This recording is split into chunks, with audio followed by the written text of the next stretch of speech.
now so we can get started.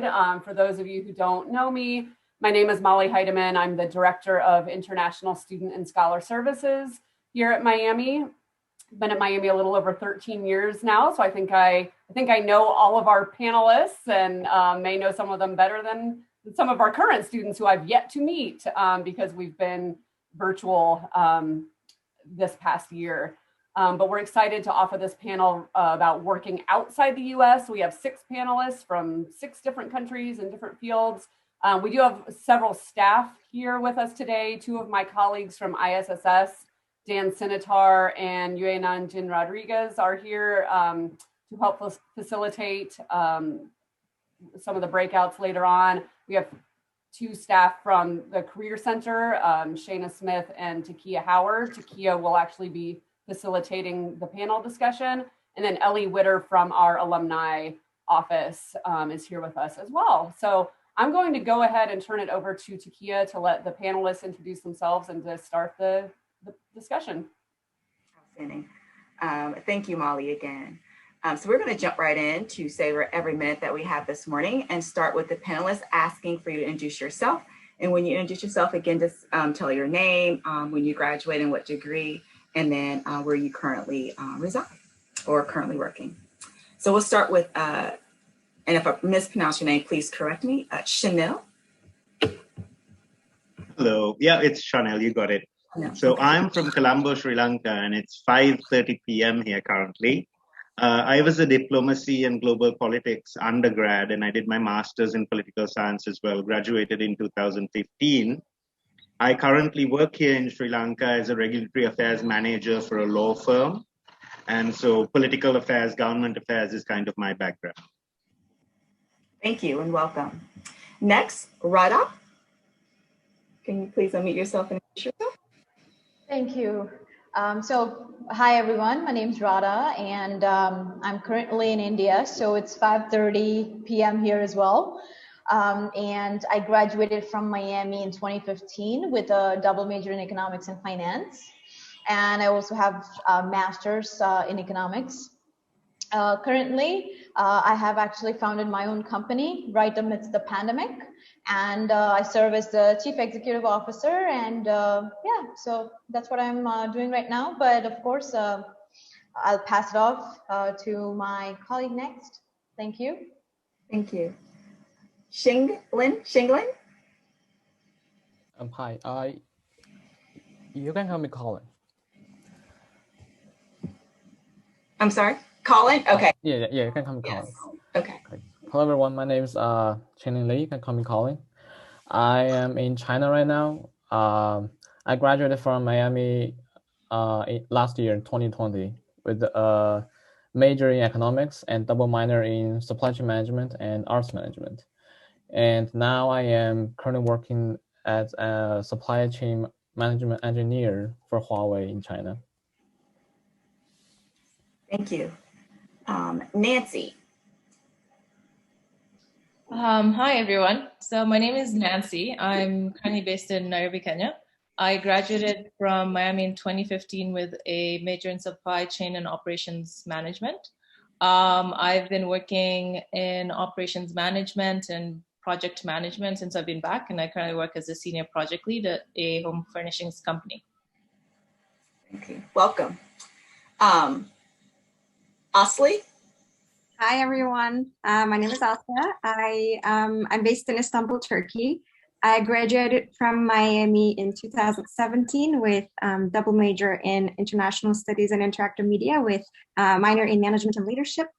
I have been working in Nielsen since then as analytical consultant specifically in the innovation department, so helping international FMCG companies launch new products. Thank you. Thank you. And last but not least, Ming Tak. Yeah, this is Martin from Hong Kong. I graduated 2008 with my undergraduate degree in interdisciplinary studies and 2010 with a master's degree in economics. Since I went back to Hong Kong, I've been in banking for the past 10 years, working in 3 different banks. And currently I worked in the corporate and investment banking team at Natixis, a French bank. Thank you. Thank you for joining us, Martin. And you selected a beautiful background. Good selection. Thank you. So we're going to get started. And would like for the panelists to respond to this question. How has your academic or extracurricular experiences at Miami University prepared you for your first job, perhaps, and has continued to assist you in your career development? Anyone can go first, by the way. We can, or I can call on someone, but anyone can unmute themselves and respond to how has the academic or co-curricular experiences assisted you in your career development? I can go. That's okay. At Miami, I was the president of an international of a student organization called International Business Insights, which had an aim to kind of help students get more informed about raise awareness, basically, about business and how different cultures affect business globally. So we used to hold panel discussions, different kind of events to kind of raise awareness on that issue. And going into our global workforce, like I've seen how important it is to really understand like how different cultures react and how cultures have an influence on our day-to-day interactions, especially in a business setting. So being in an international setting, as an international student myself, especially, that really helped raise my own awareness, and then also, build on that as I move forward. Yeah, and going off of that, I think for me personally, from an academic standpoint, what has really played a role in my career right now has been the people that I was able to work with and learn from in my courses. My professors I'm still in contact with a good number of them, and just in supply chain in general, you're always learning and changing, and there's always something new. So having that sort of academic support system has been important in sort of moving ahead and trying on new roles and testing out new things personally for me. So that's something that's made quite a mark.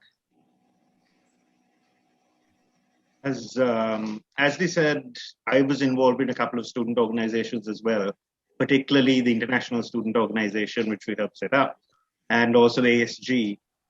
And we did all these panel discussions, various events, where we catered for not only the international students, but the domestic students as well. And for me personally, actually, the things that I learned out of the classroom, like organizing events, working with people, bringing people together, sort of sorting out issues that might crop up, has come in a lot more useful than the academics, to be honest. So I'm really thankful that I got out there, got involved, because it really helped me sort of get the foundation I needed when I entered the workforce. Because at least for me, what I realized was it's not only the theory, it is also the practical matters that really come out and challenge you when you enter the workforce. Thank you, Martin. Sorry about that. Well, virtual meetings, I guess. Anyway, so going off of what Chanil just said, I think much of my experience that was outside the classroom has had a strong influence on, my first job, how I've actually interviewed for it, and things like that. So just to give a little bit more insight, I would say some of those activities, like I was part of the Delta Sigma Phi professional fraternity. So just that interview process, the recruitment that I was put through, handling pressure, planning events, I think they had a very strong influence in my first job. And the second element is I think some of those classes where the professors planned a project or a group discussion or a team project, I think those probably really helped me develop some of those soft skills, working with colleagues, handling, certain tasks that should be collaborated by different teams across the organization. So I think, courses involving people and people interaction, and then some of these outside classroom activities have really helped me do a lot of stuff outside of the professional world. Thank you. Thank you. And going off that, I was a resident assistant for 3 years when I was an undergraduate. So taking leadership in such an early age actually was quite helpful. It helps me handle a lot of ad hoc situations, dealing with roommate conflicts or dealing with more serious issues, and balancing time. That was very helpful. I was also the president of a badminton club on campus. So I mean, this is something I love. I love to play badminton, and I kept it since I graduated. And that's also very helpful because I got to meet a lot of friends and professionally as well. And I was also asked by my professor to become a writing tutor on campus. So an English writing tutor, that was quite rare, as you can imagine. So I do enjoy writing the analytical parts, and so my professor saw something in me, and then took his risk to invite me to edit papers written by native English speaker. So I think that was a neat experience as well. Thank you. So I love hearing the stories about your leadership experiences in and outside the classroom. That's what we tell all students to do, and especially international students to have that cultural experience. I am curious that if you all had internships in the US or if you had internships in a different country, your home country, and would like for you to speak about how you identified those internships as you were attending an Miami University.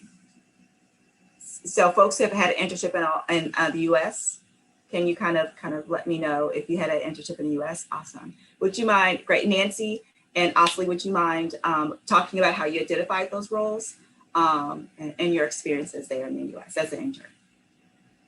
Yeah, sure. So I initially started, my first internship was with a purchasing company in Dayton, Ohio, and I was able to identify through I'm not sure if it's still there was an urban leadership internship program that Miami had. And so that's how I initially got my first internships, working with the team in place there. The second internship was actually just through connections that I had made during recruitment events. I think that from years of going, I initially went even my first year just to see what was going on and meet people. And so the second one was pretty much due to creating those connections and then doing online research on my end and seeing what was out there. So that's how I initially got the two internships I had. Yeah.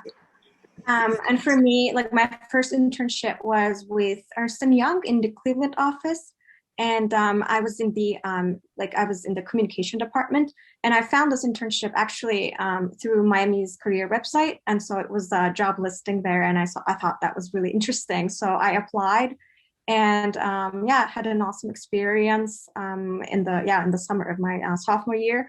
And then my second internship was in San Francisco, actually, and that was through interactive media studies. So one of my majors was interactive media, and that they had this program called IMS Digital Innovation Program, where they basically take you to San Francisco to have you intern there at a startup for a semester. So I applied to that program and had worked in a startup. It was a e-commerce startup in the city. So it was really, really nice as well. Really enjoyed it. And my internship was placed by something called the Washington Center. I don't know whether it was popular then, but I don't know who sent me this link, and I applied online, and I got placed in a greater Washington DC area as a consulting firm. Quite neat experience. We had different tours in the city, including a tour in the Pentagon too. So that's good. So were there any of our panelists, did you have an internship outside of the US? I found an internship in Singapore through networking, of course, but I think the biggest turning point, or perhaps for me to get through the door, was Miami, coursework. I think just getting a degree from American university that was so reputed, I think really did weigh in a lot during that internship assessment period. So I would really accredit a lot of that to Miami and the coursework I've done there, just the amount of activities I was involved during that time. And it was majorly for a training and business simulations company in Singapore that majorly did a lot of work for the Big Four. So I had a little bit of a similar experience. All of my internships, I used to come home for the summer. So they were with the government. And I did that on purpose because I wanted to get that exposure. And what I saw was that, I guess because of the knowledge that we got from Miami, especially the liberal arts background and whatnot, we were given more responsibilities. At least I was given more responsibilities than the normal interns and taken into a lot more programs and processes, which was kind of nice because we had a leg up coming back here and working with the local market. Be great for me myself. That's actually my next question in terms of when you sought jobs outside the U.S. after spending 4 or perhaps grad school extended years in the U.S. What was that like looking for a job as earning an American degree and going back to your country or a third country and seeking a job? Let's see here. Nancy, I see you unmuted yourself. Would you like to share your experience? Yeah, so mine is, I moved back in 2017 after my master's at USC, and I was initially just coming back for the summer. I hadn't planned on staying. But I met a founder of a startup that I was working on, and I think we were just so aligned on what he was doing. The startup was in the logistics sector, so a lot of trucks and supply chain and all that is my background. And so I initially joined the company on just like a 3-month term as the chief of staff. And I think just having my background in terms of learning abroad, working abroad, made, my approach to work very different as opposed to more local talent. And so that sort of helped propel me into more leadership roles, building the company as it is to what it is today. And so that's sort of how I came into the first one, and something that I've seen just based on, working here and working with my peers who are friends I've known since I was younger, but I've studied abroad and they've studied here. So that approach is very different. You do get a lot more responsibilities. I think they trust you to, make more sound decisions and be more strategic in your approaches. So that's probably why I was able to get a lot more responsibilities in the company. In the 2 roles that I was at, and even in the current role that I am in right now. So that's been my background in like getting that role and working through it.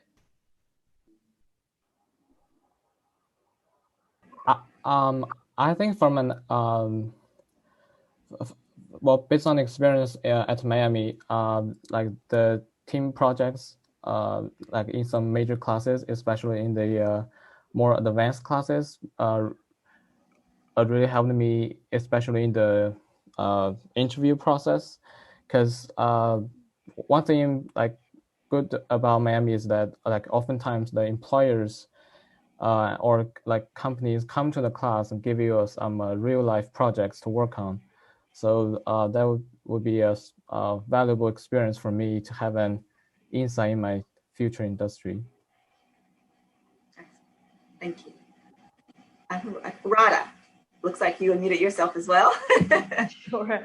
So I think, after having a degree from Miami, your paths open up. So I worked in the States, in the United States for close to 2 years. So after when I moved, to India, I was still continuing to work for the same company. But what makes the Miami experience altogether, so enriching is that global exposure. So I feel like Miami degree really helped me get that job in the United States, which further added on the global exposure, business acumen, intuitions from across the globe. And eventually that experience, the people around, just the networking capabilities I was able to build through and through, I think really gave me, the courage to take a plunge and start my own firm. So I would say I started a startup in the e-commerce convenience technology space just last year. So we're still very, new, but I think when I'm talking to investors that are like in foreign countries, beginning with Silicon Valley, all of those technologists to, people in Japan who are really inventing that technology and patents. What I really figured out was my experience at Miami, that global exposure, that, taking a chance, really reaching out for newer opportunities, trying my hand at various things has really showing off and paying off today when I have to really go and talk to strangers and ask them for money. Good. Chanil. Jumping along, I think so. When I decided to go back to Sri Lanka, it was a very calculated decision. I didn't want to come home unless I had the exact kind of job that I wanted. So did a little bit of background search, found it, and only then I came back. And that is advice I would give anyone. Because after having such an education abroad, even if you were on scholarship, you still spent money. It's an investment. I wouldn't risk going back to your home country without a firm idea, at least in your head, of what kind of job you want and what kind of industry you want to go into, because that'll be a huge gamble. And there are resources now. I mean, I was happy to see that Miami has expanded the career services office, and they're giving such facilities for international students to do your homework, do your research, and only then decide if you want to stay in the US or if you want to go back home.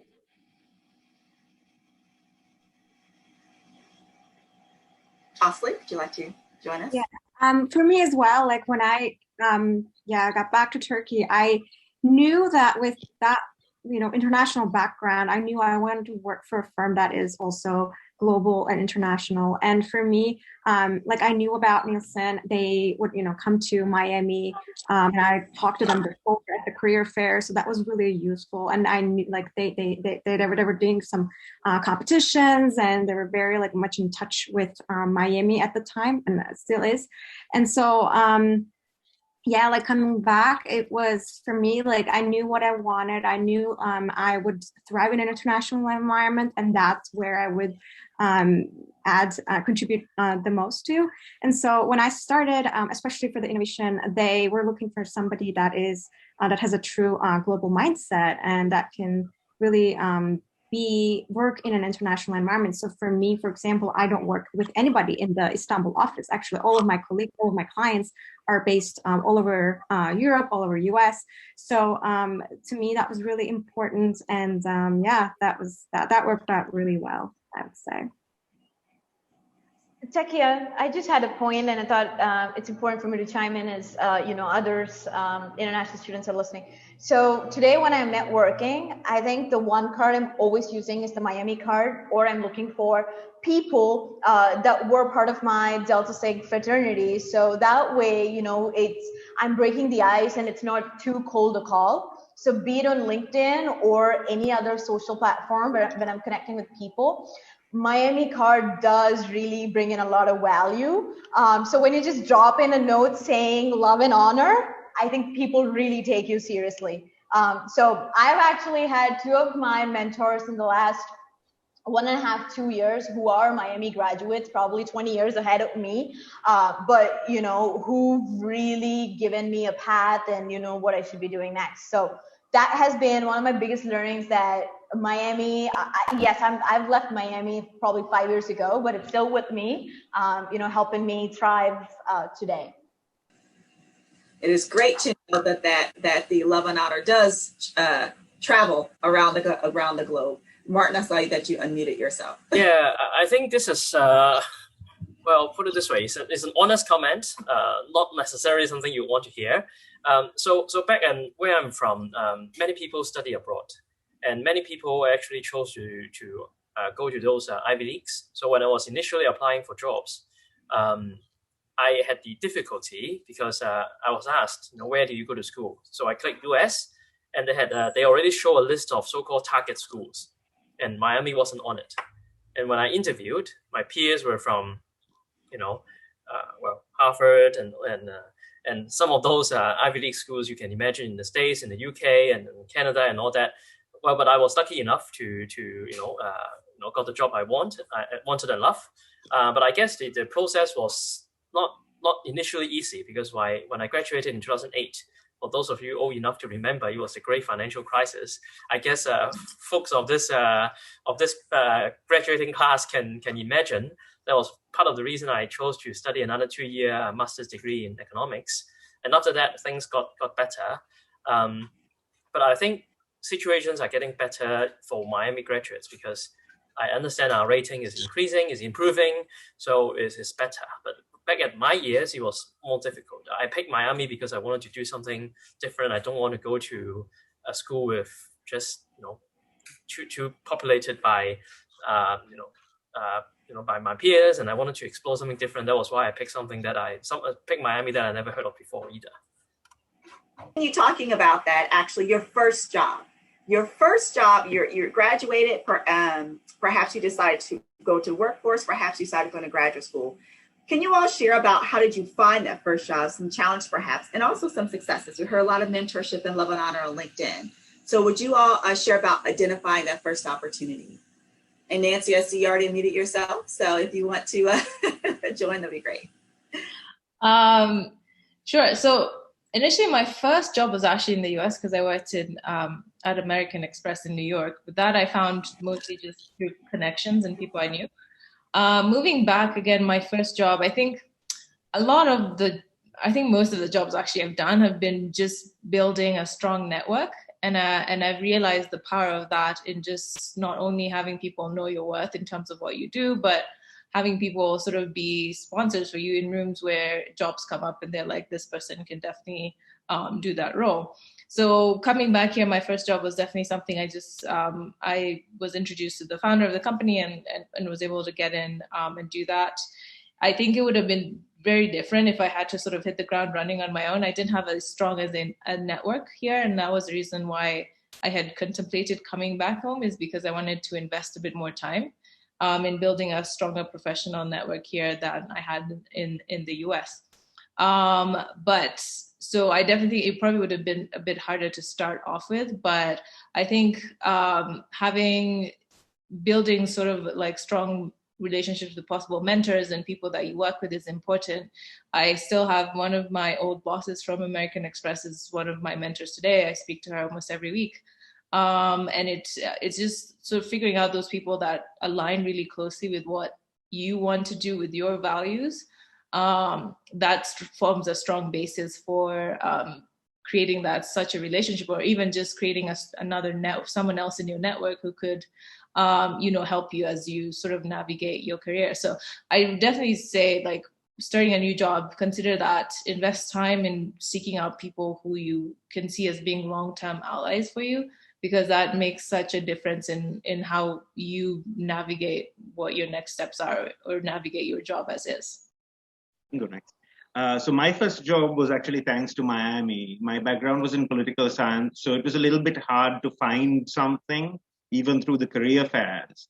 But one of my professors in political science called me up one day and he said, hey, there's a Miami alum who's looking to hire. Shall I put you in touch? So I said, okay. And I remember the chairman was a Miami alum. I walked him from Harrison Hall to King Library, 5-minute conversation. And that's how I found my first job. So at that time, I had already reached out to my professors and I told them, look, I'm looking for a job in the US. Can you please help me? And it paid, right? So that's what was useful for me is, as Nancy said as well, the network. I mean, you need to network, you need to put it out there. You shouldn't be afraid to ask for help because if people identify your worth, again, and they know that you're capable, they will most probably put your name forward and help you out as much as they can, especially at Miami. Radha, please. Thank you. So I think, Chanil, I think that was a great point. Networking was one of the ways I was able to land my first job. I would just like to extend that by saying when we refer to networking, it's not just going to career fairs or some of the alumni meets and, get your dinners, but I think it's more than that, building relationships. So I'll take a step back from my first job and really talk about how did I land up with that connection really taking me seriously? Because when you're at career fairs, there are probably hundreds of people applying for the same job or same internship. So constantly keeping in touch with them, talking about a project that you have in mind, or read up all about the company, see if there is any new initiative that is being done in the company that might align with your coursework or with your interests. Try doing up a mock-up. Like I used to do simple presentations and slide it by, whoever I had the contact with, saying, hey, this is what I'm thinking. So it might not give you the job, but it certainly will help you land at a place that could give you a job. My first job, I was almost, placed at Ernst & Young Chicago, but in the last minute, I dropped out because I had an opportunity at Implan, which is a smaller company compared to Ernst & Young. It was a decision plainly because in the long term, I knew I wanted to get back to India, be with my family, and start something on my own. So I felt like rather than being in a big company in structured positions, it would be better for me to go into a smaller company, kind of get my hands on in various departments of the company. But plainly, I think one was career fair. So make sure your grades are up so that when you go to your career fair, your resume at least passes the first line. And then second is that networking I talk about. It's not simply saying hello and getting your face there, but it's constantly reminding them that you're there and you have all the skill set to be their next superstar for that whatever company you're looking for. And then third step, finally, I think, is also thinking long term. Had I been at Ernst & Young, I think things would have been very different for me today. But I'm very thankful that, I was thinking long term, went into a smaller company. So that way I built all the knowledge I needed to be back in my country. And also, I think knowing that and really implementing that relationship building helps long term as well. Thank you so much for sharing. I think I learned a lot from you guys already, to be honest. And in terms of my first job, I think one tips I can offer is just to keep applying. Now things are quite difficult, I suppose, because of COVID. I remember I applied to actually just keep applying. Dozens of jobs every day. I remember every morning I woke up and the first thing I saw in my inbox was tons of letter of rejections. But it's okay. You just need one job. My first job, I really enjoyed it. It was called the International Graduate at Standard Chartered Bank. It was a 2-year rotational program. They hire internationally, and then I got to attend trainings in multiple countries with people from more than 50 countries. And I did a 5-month internship in Mumbai, India, and during the 2-year program, and I really, really enjoyed it. Just keep applying and be yourself. Asli? Yeah, I think a lot of you mentioned this already, but for me as well, the connections made a huge difference. Especially, I remember during the internships, connecting with, don't hesitate to connect with the Miami alumni, on LinkedIn, or ask your professors. I mean, they're so helpful. They've been really key for me. They have been so incredibly helpful, in connecting me to other people that work in similar industries. So I got to talk to really important decision makers and very good companies. I got to hear from the people that I wouldn't have known otherwise. So it's really important to leverage all that Miami has to offer, whether it be career fair, whether it be the job postings, LinkedIn, and don't hesitate to reach out. And like Martin said, keep applying. I mean, it's a bit difficult. Everybody knows this already. It's more, your job is more difficult than any other student, but I think it really makes the difference. Your effort will pay off in the end if you don't give up and know your worth too. You are there with a great background. You have all it takes to be successful. So believe in yourself, keep applying, and don't give up until you find that right job, no matter where it is.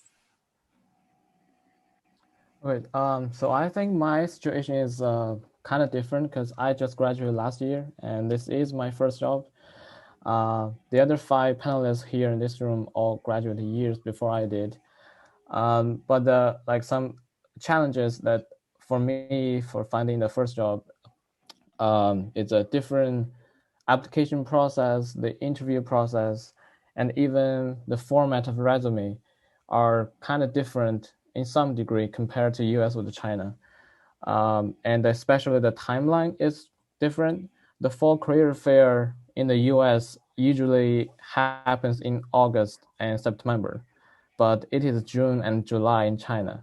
So particularly for me, I am not a college student in China, so I'm unable to attend any career fairs. So there are a lot of information gaps for me.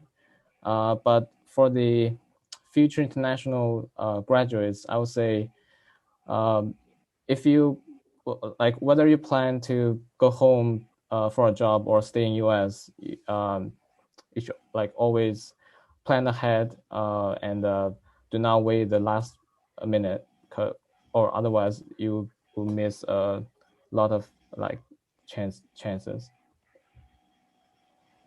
This is a phenomenal panel. All things you said are so target on. And I want the students to hear several of the things I want to summarize real quick. Is one, we call it an elevator pitch, right? Be ready to ask for what you want, right? Do the work to know what you're looking for so you're ready. That's the message that is so important. And the networking piece, right? Network, and LinkedIn, lean into Miami. And also knowing what country, knowing that the hiring cycles for the country you're interested in going to, be it home country or third country, right? And Colin, I want to share what you said in terms of the hiring cycle. We figured that out in China, that it was in June and July, and recently started offering those opportunities through a career fair, career fairs and employer engagement with China companies. So as we expand our Career Services Center, hopefully we can be ahead of that as well and offer those, at least provide those, share that information with our students there. So I want to launch into something a little bit different. I'm interested in how has this pandemic, this global pandemic, impacted your industry and perhaps your career. And Radha, I know you started a company during this season, so we'd love to hear your story, but want to hear the stories of the pandemic and the impact of the workforce in your industry and in your countries. No one unmuted, so maybe perhaps we will start with Martin if anyone has a contribution around the pandemic or has an impacted your spaces. Sure. Well, I guess for banking, it's been okay for now. I mean, I think the folks impacted the most would be other sectors like food and beverage, hotel, tourism, airlines, and all that. But for banking, it's okay for now. I guess the main difference I can experience is the work from home experience, and I actually love it. So each morning I get to go jogging before I go to work. At home, and then I get to see my little daughter often. But of course, that means a more blurry line between work and life. My bank gave me a very big extension monitor in addition to the laptop. So I'm expected to be working as much as I can be reached, which means now 24/7. So I was working close to nearly midnight yesterday because I was rushing something, but that's normal, yes. Asli, I saw you unmuted. Yeah, actually, one of the things I'm very grateful for, like that I'm working at an international company, is things like, situations are like this can be actually, turn into a great opportunity because I get to work from home. Like I said, I actually don't work with anyone in the Istanbul office. So for me, the company was very, very open to let everyone work from home since the beginning. So I've been working from home for about a year now. And even before that, because it is the world's largest market research company and we just work internationally, they would, even without the pandemic, they would let us work from home like 2-3 times a week. And so they wouldn't really care whether we're doing our job in the office or at home. So that's something I really appreciate about working in an international setting, because it just allows you to work from anywhere. And so for me, it's been busy. Our industry still, things are still, the projects keep coming. Things didn't really pause for us, but knowing that the company really cares for us, provides all the things that we need for home. So that really made the difference for me. And the transition has been, very smooth. So post-pandemic, I used to work for British American Tobacco. And Sri Lanka had some of the most stringent laws when it came to COVID-19. We had an all-out curfew, no one could go anywhere. And I saw a lot of opportunity there because lots of people needed to get permits from the government, etc. So I left my job at BAT in August last year to sort of launch my own thing with a law firm. And so that's an opportunity in government affairs. But across the board in Sri Lanka, I think a lot of blue-collar jobs were affected, especially in tourism, because Sri Lanka has a big tourism industry. The government did put certain, regulations in place to protect people from losing their jobs and income, but yet it did have, unfortunately, a big impact here, which is only now sort of turning the other way. Nancy, thank you. Yeah, I think, so for my industry, interesting enough, we kind of got quite busier, I guess. I switched jobs just as the pandemic was starting. So I moved out of the company I was working with in logistics and started working at the home furnishings company. And I know everyone would always ask me, it's like, how are you so busy? Everyone's like at home because of COVID. I'm like, well, everyone's at home. They want to fix up their home. So we're kind of busy. We're getting more orders in place. We have to launch new product lines. So my job has actually been quite hectic since then. I have to balance being between at home and in the office because I work in operations management. So I'm in the warehouse. I'm monitoring, product testing and all of that stuff. So it's not as fun for me being at home all the time as much as I would love to. I kind of have to balance it here and there, but it's been a good busy. I think we've been able to employ. It's been good because we've been able to employ a lot more people, which has been helpful just in general. But it's also been a good shift in my just in my career and in everything. So it's not been the typical way kind of most careers have gone, but it's kind of helped in overall giving people more jobs and keeping the economy moving, I guess.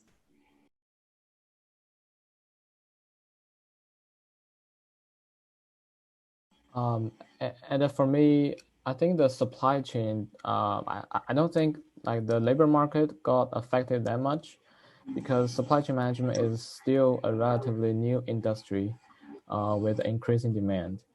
But in the perspective of companies,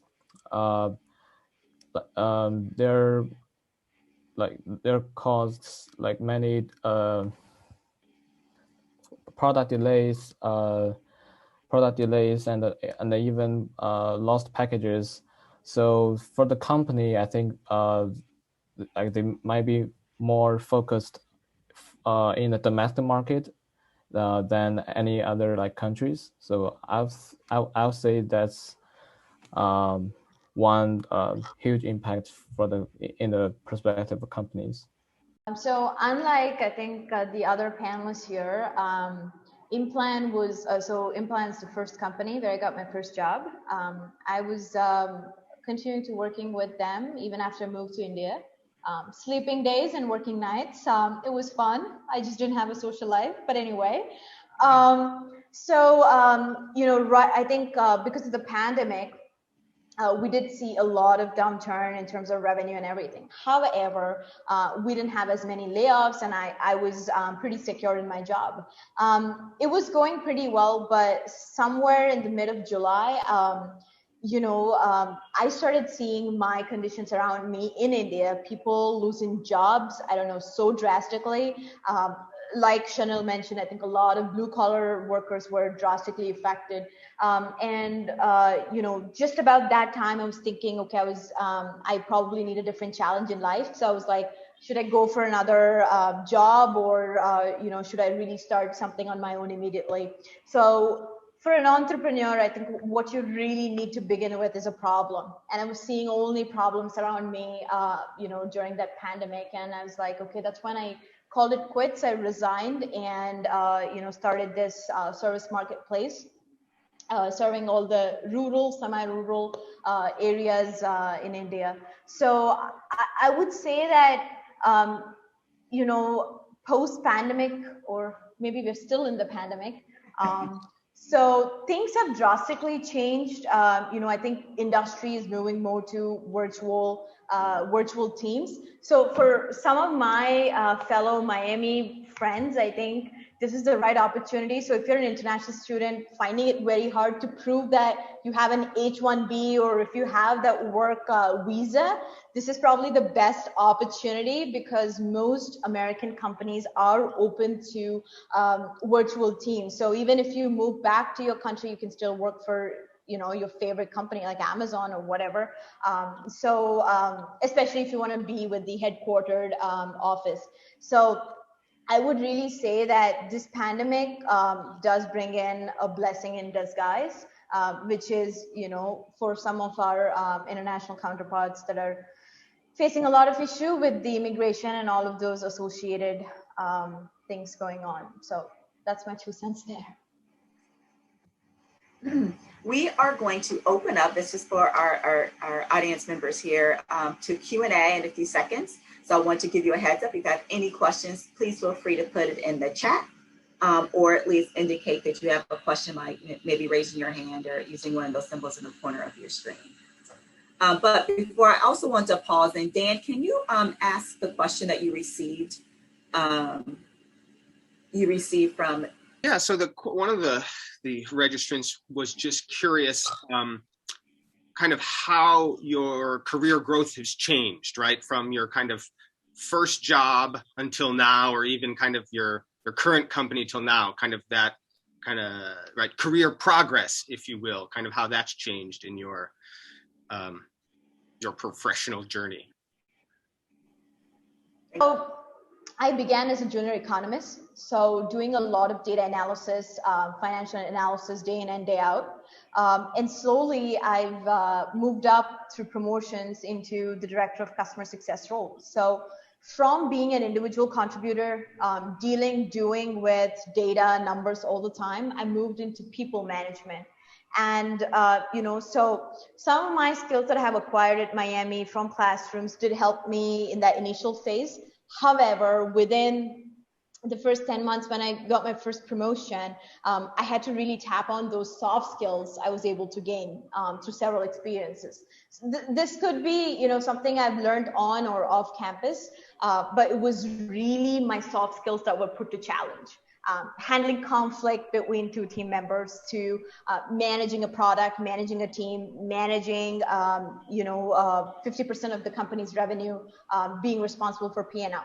And now to building my own company, getting the funds together, hiring people, keeping them happy, and then finding other partners, and keeping your customer experience always top notch, to take your business forward. So I would say, from that individual contributor position to leading the own company, from hard skills, you slowly move on to your soft skills. And I think that's even true to if you stay with a company and then want to be promoted to directorial or vice president level. It's the soft skills that you have to gain with time. And at least that's been, my journey so far. Less of hard skills, more of time with people and management. I think from my end, I initially started out working in financial services, which was just not me at all. So I did that for about a year. And then I transitioned back to operations when I moved back home.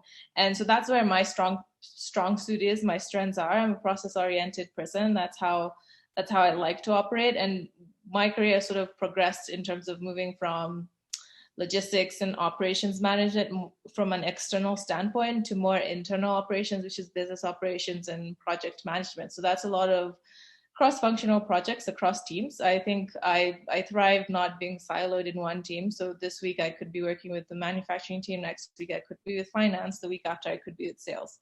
And so it's sort of pulled a bit of strengths and skills that I've gained from the external operations standpoint into more internal operations management. So that's sort of the career shift and progression that I've had.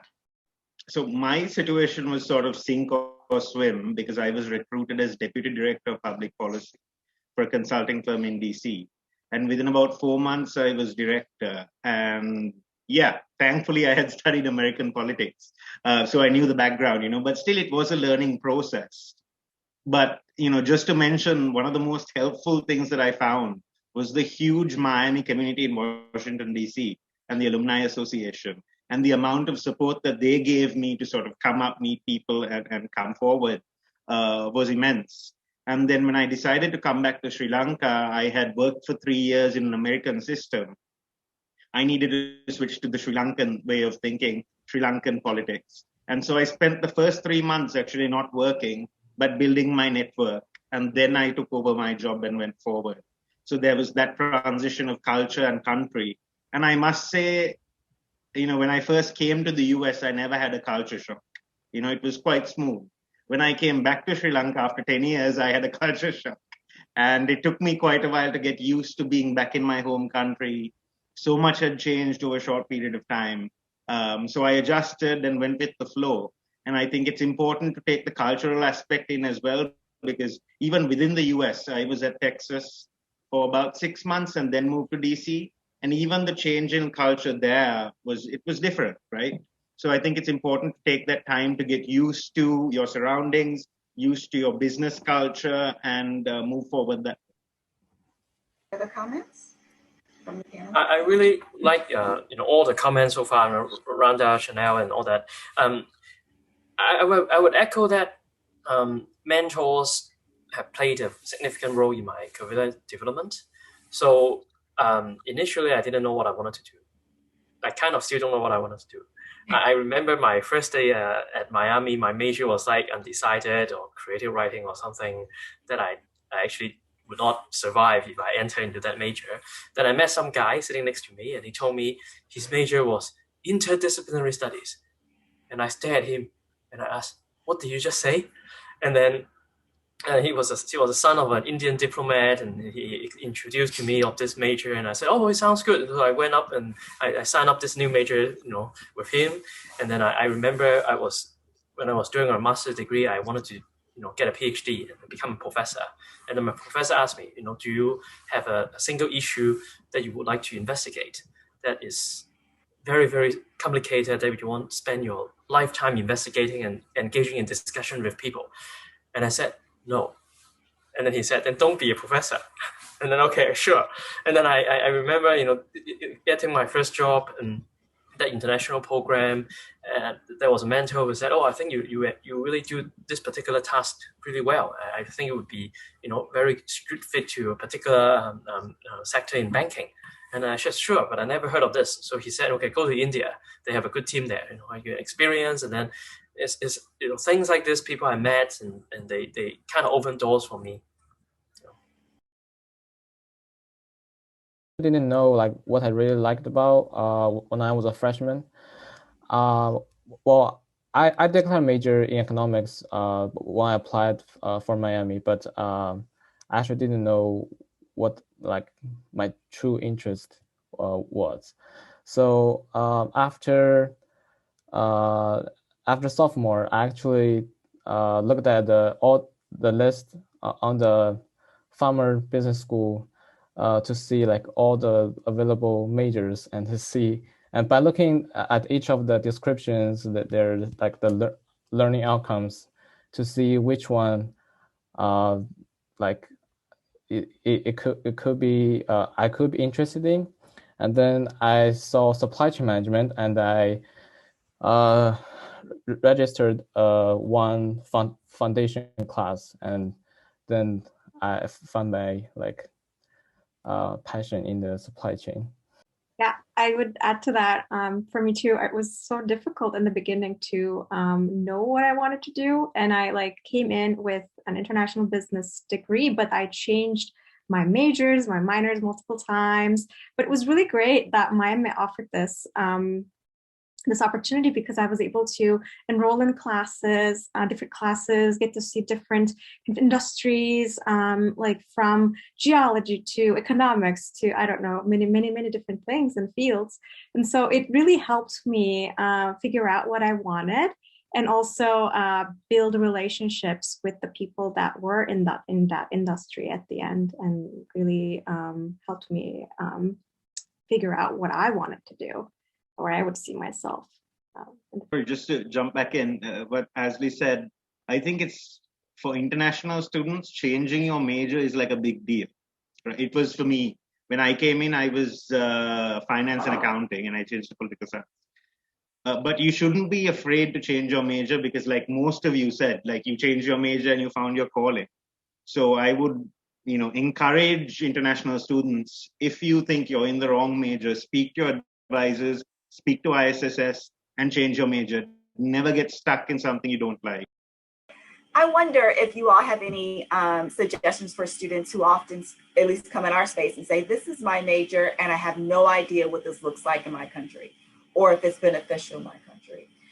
So I wonder if you have any recommendations, either tools of how to continue to explore industries in your countries. We do use and sponsor Going Global in our office, but any other suggestions of how students can reconcile this is my passion maybe, but I don't know what it looks like in my country, or this is my, this is what my major is, but I really don't understand how it looks like in my country. Can someone maybe provide some recommendations or comments around that? So mine's short. I think that one thing that I benefited from, so I also came in as a finance major and I switched to supply chain, and I had no idea what that looked like going back home. But one thing that I did have access to was just talking to people back in my country who had done it. So I think investing or tapping into the alumni network that ISS or international office has with the alumni and students that are around the world is exposing the existing students to people who are in that similar industry and are in those countries. So I think that's beneficial for them to understand sort of firsthand, like how that looks like from when they come home, how that starts, where the career progression can get to. Because that was helpful for me to just speak to someone who was working in supply chain and operations back in Kenya, and so I was able to understand a bit more of how that would look like for me if I chose to move back. Yeah, I think very similar to what Nancy said. It's of course talking to people that are in the positions that you aspire to be.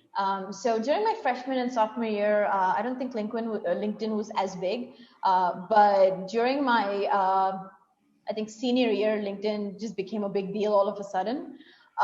So I think there are groups, so whichever country you're looking for, so perhaps I look up something like customer success in India, or I look up for financial economic analysts in India. So when you actually look up those groups in LinkedIn, you can talk to people in positions that are already where you want to be.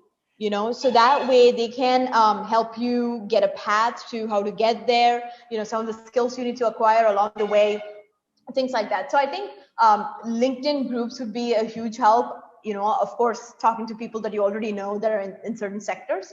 And third, when you just don't know what's happening, what you could do with your major, like be it in your home country or be it in the United States. I think going back to Martin's point over getting a mentor, it's free of cost, especially if the other person is a Miamian. They're more than willing to help you out. So just state your interest, state what you want to be like in future, and they can perhaps even tell you which major would suit your interests and your innate abilities.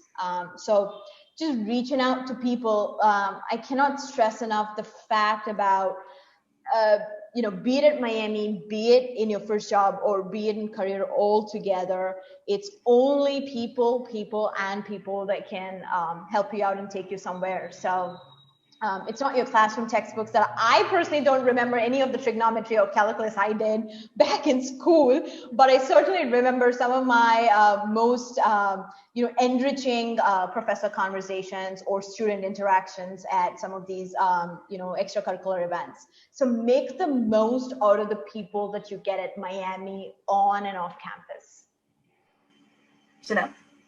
Yeah, I think also since COVID, the paradigm has shifted in the sense that unlike our times, when we were entering the labor market, right now a lot of companies are doing virtual work. For example, Uber doesn't have a single employee in Sri Lanka, apart from the Uber partners, the drivers, apart from them. Uber operates completely through India. So I think students going into the labor market now should look at those opportunities of, look, if you move back to X country and there are no opportunities there on the ground, you might be able to find something online, right? There are firms, a lot of firms now that give virtual opportunities or work as sort of human resource providers. So I think that's something that the Career Services Office should look into perhaps as well, to link international students to those organizations that provide you with the virtual experience. To add on to that, I think, I mean, at least my department had it when I was an IMS major. Like they had this LinkedIn page with the alumni. So like, you know, you're like the people that are there, they studied the same things as you and they are willing to help you out. So you can always reach out to them. So I think like, I don't know if every department had this, but yeah, I think it would also be helpful to leverage LinkedIn, even if they don't have it, just to like introduce yourself, ask questions. And I think people actually appreciate that when you approach them, when you ask them questions, how they got to where they are now. I think people really, like being asked questions. And the worst they can do is, not answer your email or message. But I think it's worth reaching out no matter what. And also the professors, like I said, they have great connections with the industry. So leverage that as well and reach out to them. Maybe they know somebody where like you want to work for, or they know somebody that does something that is related to your major or that might be worth exploring. So it's so important, like all of you said, the connections, the courage, I would say, to reach out, because I think also a lot of international students might be might hesitate to reach out to people that they don't know, because you don't know what reaction the person would give, or maybe they will not reply to your message, but that's okay. But what I have found is that what I've seen is that actually it's the opposite. A lot of people are willing to offer hand, and they are willing to talk to you about their journeys. And it's helpful always to even hear about their journeys, hear what they have to say, hear how they have reached to where they are now. And so maybe that can also inspire you. I guess only 2 points I'd like to add on, because all these points are very important and good. The first point is going back to Radha's point, is to build relationships with people. I think these are very helpful for your career. At the same time, we all talked about LinkedIn and reaching out to people. I guess before international students reach out to potential connections, it would be helpful if they also do their homework, because I understand people are in general nice, but we are also in general very busy. I got people reach out to me asking, frankly speaking, quite stupid questions. And some can say, no questions are stupid. I would say some questions are just smarter. And if there are things that you can just search online or Google, then don't waste the person's time. If they think you're not serious, you haven't done your homework, then I won't be serious with that person either, because I got reached out by more than 100 Miami students in the past few years alone through LinkedIn. I would say that the people reach out to me have a wide spectrum. Some ask really good questions. Some I choose to ignore. Very good tip. Colin, I think you unmuted yourself. Yeah. So one suggestion that I would give for the new international students who haven't graduated yet is that you can start to apply some internship positions in your home country to get an understanding the industry that you're interested in, especially to take the last part of the interviews seriously, like when it is your turn to ask employers questions. So that's a good chance for you to have an insight about like your industry's in the current situation, the company's focus, and so on. So that would be a good practice to know the industries. So I will share, I did receive one additional question, and then I have questions. So we have 2 more questions unless I receive another question in the chat function, and please do that, and then we will wrap up. The question I received is, what is one resource you did not use while at Miami that you wish you did use? Honestly speaking, I think, Yeah, honestly speaking, I think it was the career services, the international, services, because I think, probably I would have met Chanil. Of course, I know Nancy even from a classroom, but I would have met so many other people had I attended more events, had I known what's going on.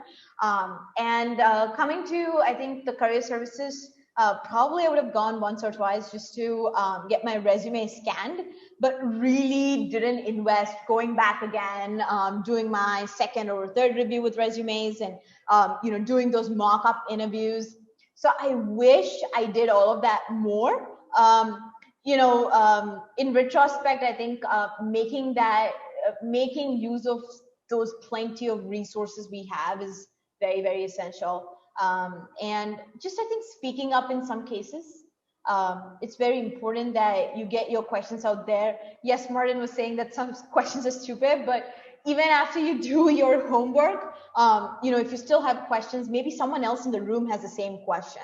So speaking up, going to the ISS events, I think would have been much better for me, in my favor. So speaking today in retrospect. For me, it was probably the Hove Writing Center. Is it still there? Yeah. So for me, it was always, there was a line, so I never really wanted to wait and, go at the appointment time. But so many people told me how useful it was. And looking back at all the nights I spent writing those papers, I just wish I had gone, because my life would have probably been a little easier. But that, I heard after I left Miami, was an amazing resource. So I wish I had used it. Yeah, I second that. Mine was definitely the How Writing Center. The lines were just discouraging. But yeah. Colin, did you want to? Yeah, so I remember the night before each fall or spring career fair, there's always a pre-night network event. It's a smaller sized event with some employers, and I think that would be a great opportunity for students to attend, because I believe those employers have some preference like on Miami students. And it does not only help you to get a first impression on them, but also it could greatly help you to improve your networking skills.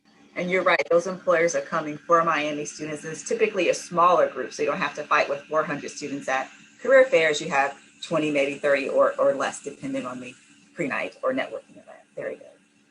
Others? I would say the one thing that I wish I did more was to get better in touch with my professors. So every year I still I was very busy at work all the time, and sometimes I work on the weekends and public holidays, and that makes it difficult for me to make time.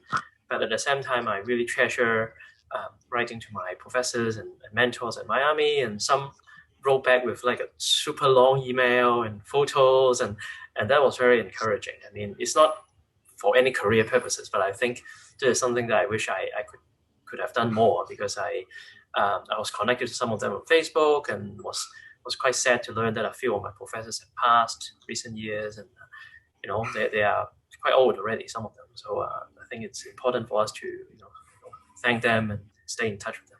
Looking back, I think I could have reached out to fellow international students, the alumni, to hear like how their journeys have been, because I think I leveraged most of the resources, but like they were not just targeted to international students. So like hearing maybe more about the international student aspect from the people who have been there before, that would have been a lot more useful, because for me it was like just trying to figure it out myself from visa perspective, like, and just using, of course, ISSS, but I didn't really get to talk to international alumni.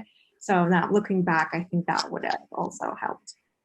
Well, thank you for joining us today as international alumni and sharing these tips and reflections of your career development. As we leave today, I just have one request, the last question, if you will. If you, for our students on the call this morning, and those who review the video, what is one thing you suggest for students to do today to be successful in their careers? Or maybe even a specific tip about what is a skill, what should they do now to be successful in your current industry?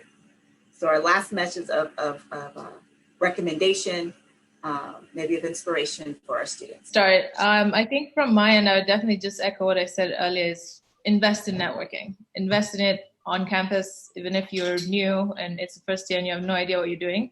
Just go and talk to people. It doesn't hurt. It could lead to a lot more things than you imagine. So do that in school, do that in your career, build those relationships because they make a difference.